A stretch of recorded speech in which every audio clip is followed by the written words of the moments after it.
Now, over the past week, Sky News host Peta Credlin has attended 3 Daniel Andrews press conferences. She has done this not out of ego or for airtime. She already has her own show and she appears on Sydney's highest rating radio station and has a column in Australia's highest selling newspaper.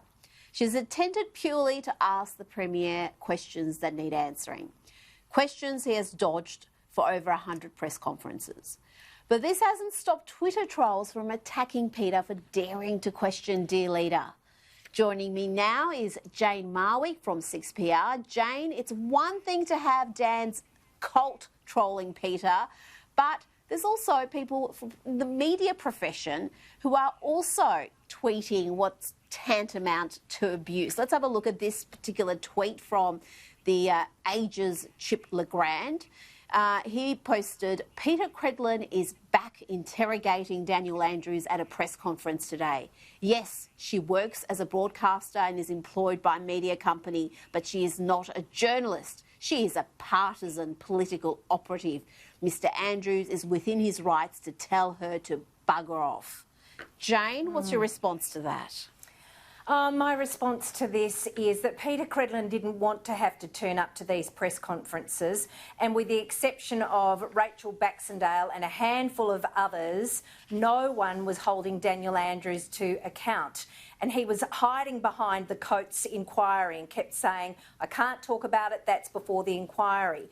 Now, there are serious questions to be answered, and it's instructive, I think, Rita, today to hear that the inquiry is being recalled on Tuesday at 2 o'clock on Tuesday, in an extraordinary reconvening of that, and that is down solely to Peta Credlin, who firstly asked about phone records, and we saw the department head, Chris Eccles, fall on his sword because it showed that he had indeed been in touch with then Police Commissioner Graham Ashton. We now need to know, Rita, who said that a security company should run hotel quarantine and benefit to the tune of $30 million of Victorian taxpayer money. Now, if these so-called journalists take umbrage at a so-called commentator asking the questions they should be asking, then so be it. I think they're belling the cat with their criticism.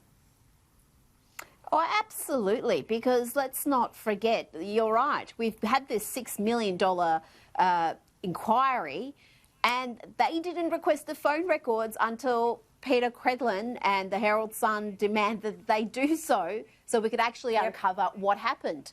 Now, I think comedian Dave Hughes summed it up beautifully with a tweet he sent out earlier this week. He posted, non-journalist Peta Credlin got to the truth by asking about phone records at Presser 99 on Friday, an idea a $6 million inquiry hadn't had.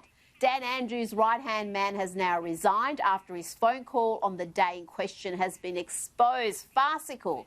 But I've got to tell you, Labor's Brendan O'Connor is pretty upset because the ABC mentioned Peter's name and he's posted, has News Limited bought our ABC? How dare our ABC mention Peta Credlin? Oh, my goodness, these people. But it wasn't just Peter who's been attacked this week. Rachel Baxendale, Gab Power has copped some disgraceful comments on Twitter. But so has Seven's Samantha Armitage, who was trending on Twitter because she dared express sympathy for a Melbourne small business owner who opened his store and copped a $10,000 fine. Have you seen some of the vitriol that's been aimed at Sam purely for just having some human sympathy for a poor bloke who's watching his business go under and now he's copped a 10 grand fine? Yeah, it fascinates me that these so-called compassionate people, and I've had the Compassionistas come after me after something I said on Sky News, that these so-called compassionate, caring people who think that they own that space bully and shame and pillory these mainly women, I have to point out to you, and I don't like playing the gender card, but I'm pointing it out, mainly women. They're attacking them on Twitter for asking questions that need to be asked or showing compassion or having a different point of view to theirs. Now, Rita, unlike you, I don't have the stomach for the argy-bargy too much of Twitter. I have a Twitter account and I tweet occasionally, and I'm glad Peta isn't on Twitter, although I know that she knows what's happening on Twitter. Sam Armitage is batting it away very, very gracefully.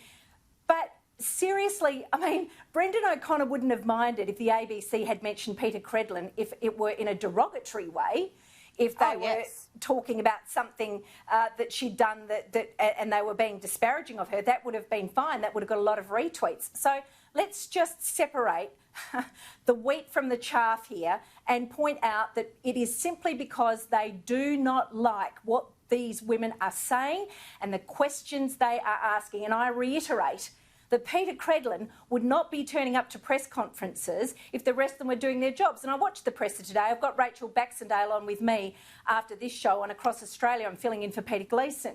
And I watched it, and a lot of the boys get into this chatting about beer and golf, and it's all very chummy with Daniel Andrews. That's fine. We might all like beer and golf, Rita. However, there are hard questions that need to be asked.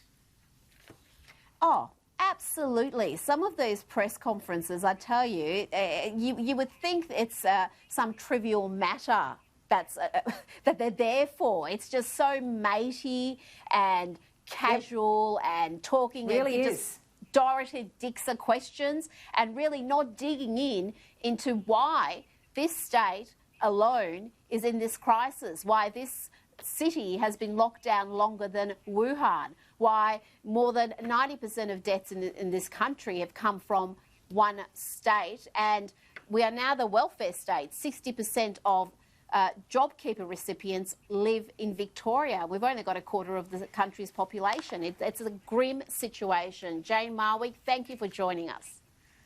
You're welcome. Thank you for having me.